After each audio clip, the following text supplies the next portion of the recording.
Okay, in this video, we're going to talk about CRISPR gene editing. Now, CRISPR stands for, as you can see, clustered, regularly interspersed short palindromic repeats. I'll explain what that is a bit later.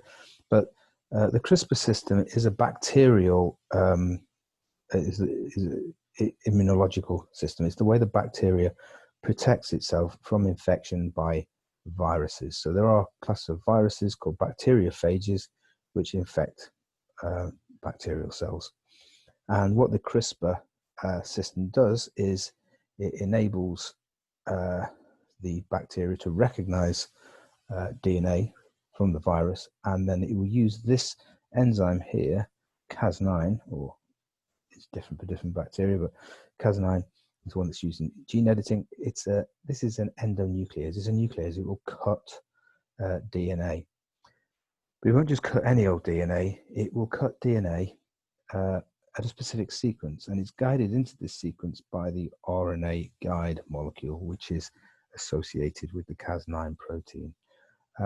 So it's the immune system of a bacteria, and where this name comes from is the short palindromic repeats.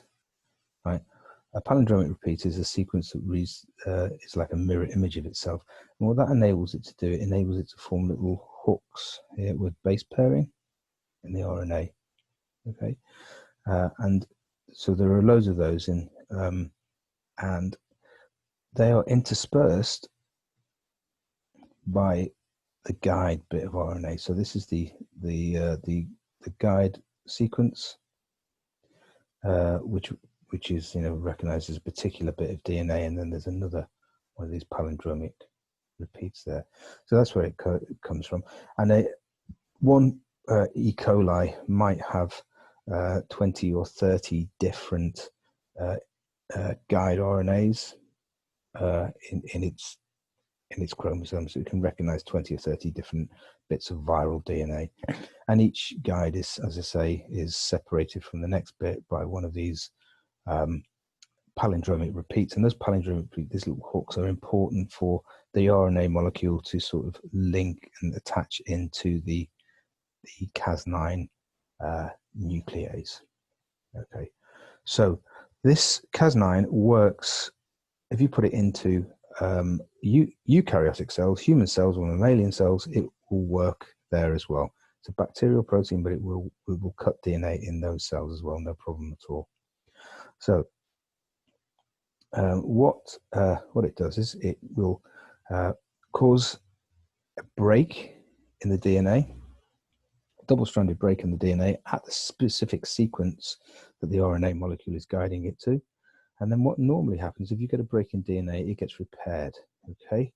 And it's called homologous repair, because what happens is, see in green here, this DNA is from the homologous chromosome, so in the diploid cell. That will act as a template, and then you'll just fill in the little bit that's been cut there to end up with the repaired molecule. So in gene editing, what is done is the DNA is cut in a specific place using an RNA molecule.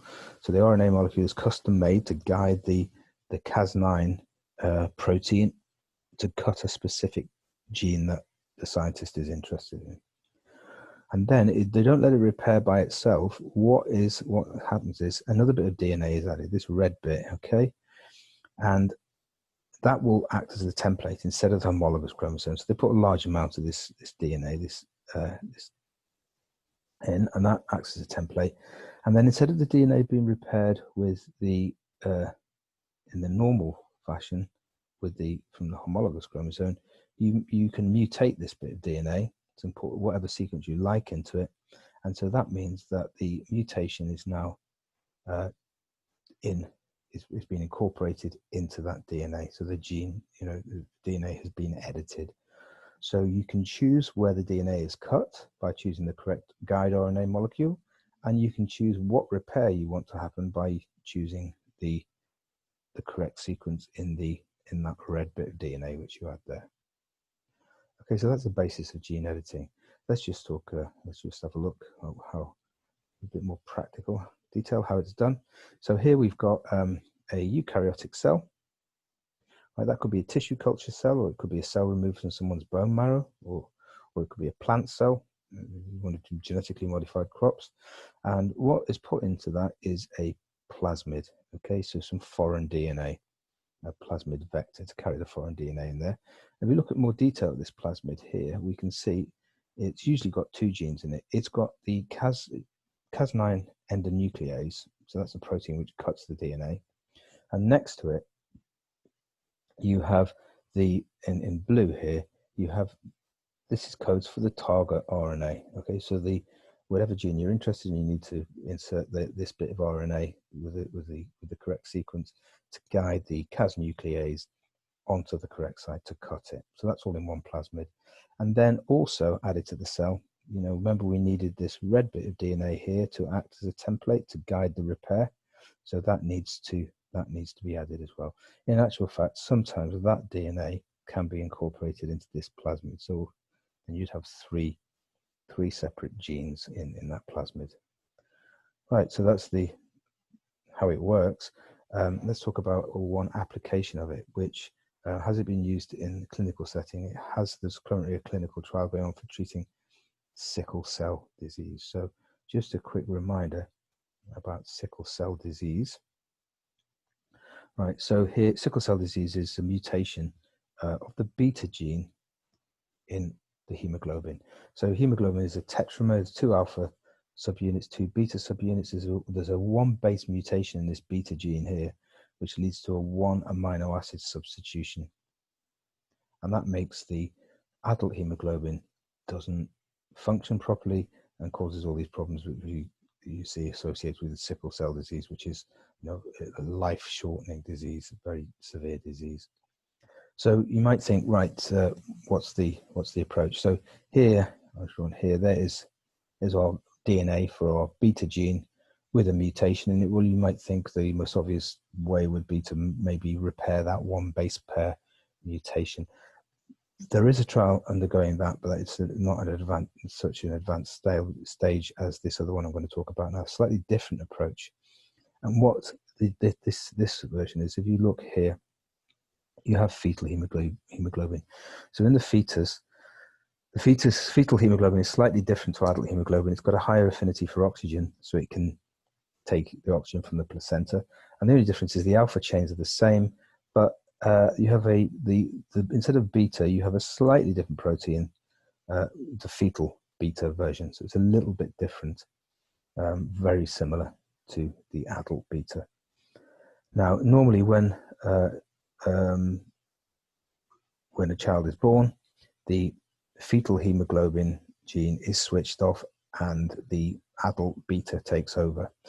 What they have tried to do is they've tried to stop this suppression. So normally it's suppressed when you're born, the fetal gene is suppressed.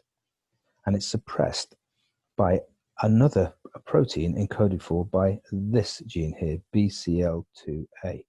So what in the gene editing they have done is they've switched off, they've stopped the BCL2A gene from making its product. So that means you do not get suppression of the fetal beta globin. So in the adult, you make loads of fetal beta globin. So you end up with hemoglobin like this, which is not exactly the same as adult hemoglobin, but it works much better than the mutated sickle cell version. And so that is the approach that's been taken. And apparently so far, it's some success. So that's just one example of how CRISPR gene editing has been used clinically, and I'm sure there'll be more, a lot more in the future.